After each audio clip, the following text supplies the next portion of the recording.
Professor of Political Science at Pusan National University in South Korea, and he joins me now from Ann Arbor in Michigan. Hello to you, Professor Kelly. Thank you for speaking to us here on Sky News. Just first of all, how tough are these new sanctions? Pretty tough. I mean, people are already talking about $1 billion in losses per annum, which for an economy that's only $35 billion a year is an awful lot. North Korea is pretty desperate for hard cash in order to pay for the nuclear and the missile programs. And so if the sanctions really do bite, if they really do lose this hard currency, it's a pretty big deal. Do you think these sanctions will work? Do you think they will deter Pyongyang from further missile tests? Not in the short term. I think the hope is sort of in the medium term. They will curb the ability of the North Koreans to do these things, and then they'll come back to the table.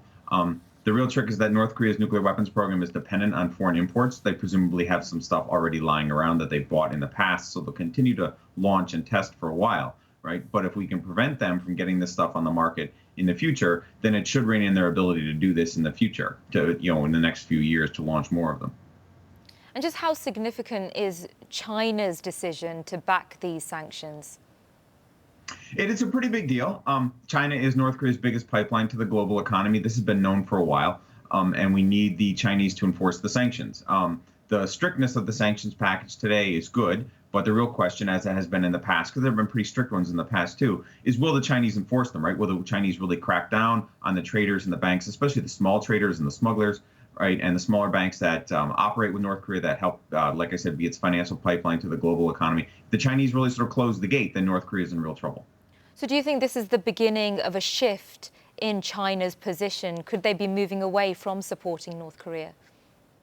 I think the Chinese are slowly drifting from North Korea. I don't think in a system like China's, which is sort of a kind of status quo oriented oligarchy, that you'll ever see like a big shift. The Chinese policy usually doesn't sort of swing from one way to another. I think instead what you're seeing is a sort of slow and gradual movement against North Korea. I think there's been a debate in China for a while about cutting North Korea loose. I think liberals are sort of slowly pushing back in that debate, but I don't think it's going to be some big leap. Instead, what you'll see is this, a sort of slow and steady Chinese ramping up with the sanctions and cooperation. Do you think the UN is running out of options here? What do they do next if this doesn't work?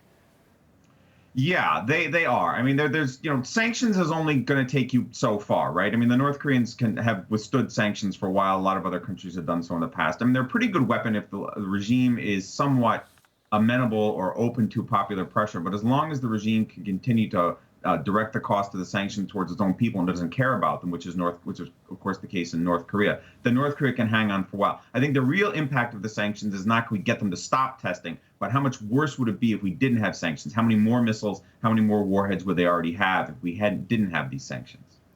And what kind of impact do you think this is going to have on the people of North Korea? What is life like there for them?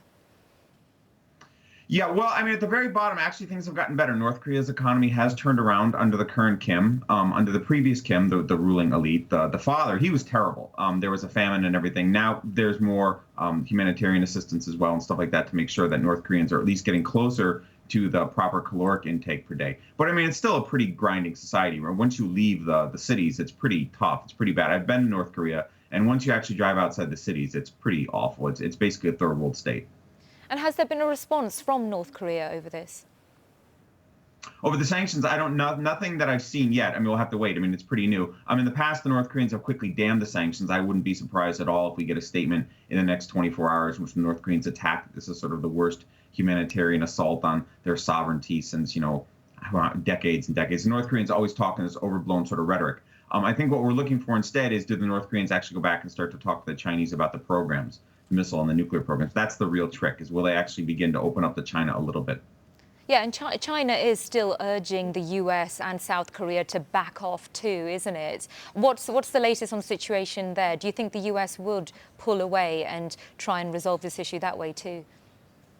I think what the Chinese really want is the American-sponsored missile defense system in South Korea, to be withdrawn. This is called THAAD, Terminal High Altitude Area Defense. The Chinese have really been raising a stink about this, and this does give the Americans some leverage, right? The Americans can say, well, we can keep the system offline or take out some of it or something like that if you'll cooperate. I think generally this has been the American strategy with the Chinese for a while, is that we're willing to make some concessions, maybe sort of slow down the American pivot to Asia, the rebalancing the American fleet to the Pacific, for example. We'll slow down on these things if the Chinese behave better in the South China Sea and North Korea and stuff like that. And I think that's really the box the Chinese are in. If they keep pushing on North Korea, if they keep pushing in the maritime spaces, then the Americans are going to ramp up. And I think China needs to sort of make this choice. Does it want to sort of pick a fight with the Americans over a long term, or does it want to accommodate on some of these issues? And on North Korea, I don't see why the Chinese wouldn't accommodate. It's such a terrible state. Professor Robert Kelly, great to talk to you. Thank you for joining us here on Sky News.